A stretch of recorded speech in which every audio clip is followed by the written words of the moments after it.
Assalamualaikum warahmatullahi wabarakatuh. Saya Dia Ainul Fajri, peserta pelatihan dasar CPNS 2025, akan memaparkan hasil RESUME kegiatan kesiapsiagaan bela negara dan tata tempat kegiatan resmi dalam modul 3 Agenda 1. Bab 2, Kerangka Kesiapan Bela Negara. Apa itu kesiapsiagaan bela negara? Kesiapsiagaan bela negara adalah kondisi siap siaga baik secara fisik, mental, maupun sosial yang dimiliki oleh setiap warga negara untuk menghadapi beragam situasi.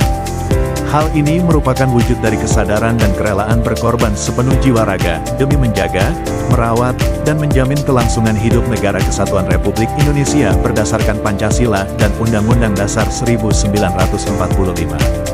Konsep bela negara juga didukung oleh dasar hukum, yaitu tertuang dalam Undang-Undang Dasar 1945 Pasal 27 Ayat 3, dan Pasal 30 Ayat 1 yang menegaskan bahwa setiap warga negara memiliki hak dan kewajiban untuk turut serta dalam upaya pembelaan serta pertahanan dan keamanan negara. Kesiapsiagaan bela negara dalam Latsar CPNS. Pelatihan dasar calon pegawai negeri sipil membekali peserta dengan kesiapsiagaan bela negara yang meliputi pemahaman konsep serta latihan fisik dan mental untuk mendukung tercapainya cita-cita kemerdekaan. Kesiapsiagaan ini diwujudkan melalui berbagai kegiatan seperti keprotokolan, tata upacara, pembinaan pola hidup sehat, serta latihan ketangkasan fisik dan mental.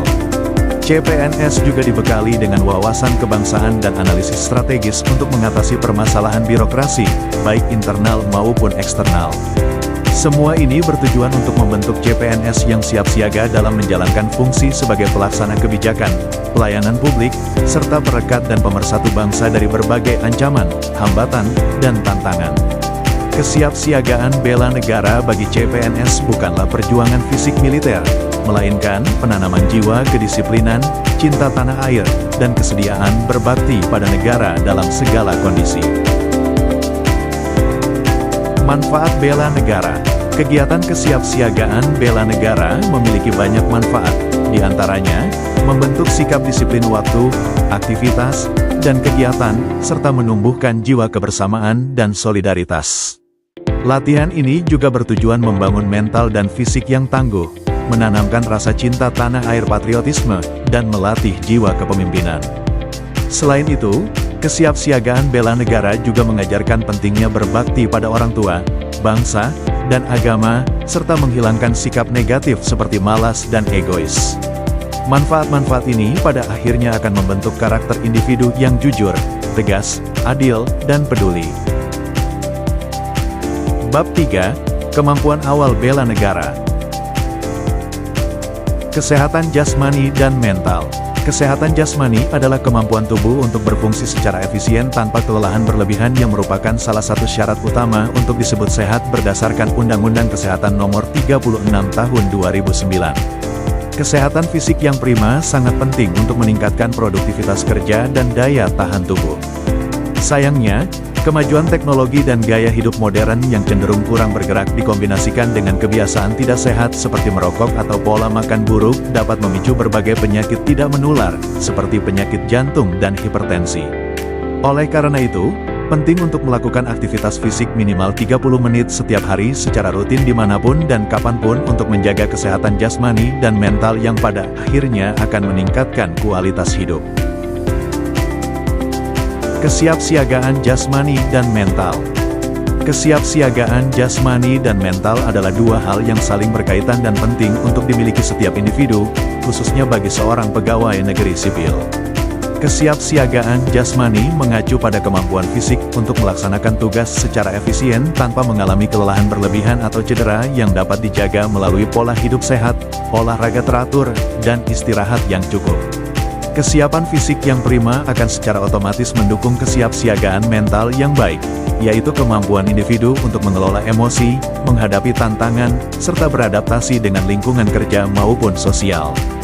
Kesiapsiagaan mental mencakup sikap positif, kepercayaan diri, dan kemampuan untuk mengendalikan diri yang sangat krusial agar terhindar dari gejala gangguan jiwa dan dapat berfungsi produktif secara sosial maupun ekonomis.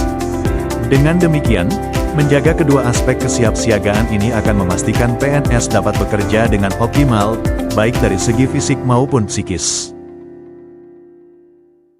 Etika, etiket, dan moral. Etika, etiket, dan moral merupakan tiga konsep yang berkaitan erat, namun memiliki perbedaan mendasar. Etika adalah ilmu yang mempelajari tentang baik dan buruk serta hak dan kewajiban moral berdasarkan penalaran dan nilai-nilai yang dianut suatu golongan atau masyarakat. Sementara itu, etiket adalah tata krama atau sopan santun dalam pergaulan yang mengatur cara kita bersikap, berbicara, dan bertingkah laku agar dapat diterima dan menjalin hubungan yang baik dengan orang lain. Etiket mencakup hal-hal praktis seperti cara berpakaian, berdiri, duduk, dan berbicara. Terakhir, moral adalah nilai-nilai dan norma-norma yang menjadi pedoman bagi seseorang atau kelompok dalam bertingkah laku.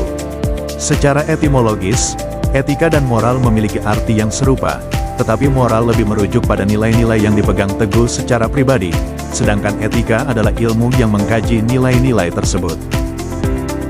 Tata tempat kegiatan resmi.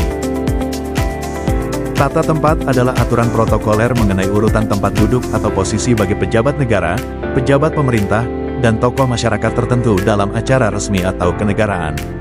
Konsep ini pada dasarnya mengatur siapa yang berhak didahulukan berdasarkan jabatan, pangkat, atau kedudukan sosial, seperti VIP atau VIP.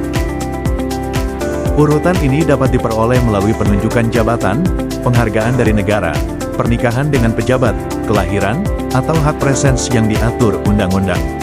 Aturan dasar tata tempat mencakup posisi paling depan, tertengah untuk jabatan tertinggi. Dan dalam posisi berjajar, tempat paling terhormat adalah di tengah diikuti oleh sisi kanan.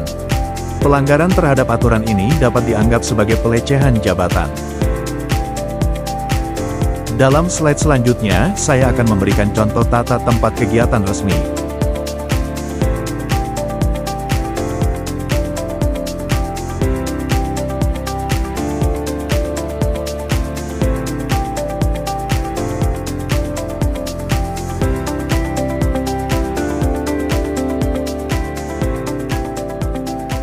Terima kasih.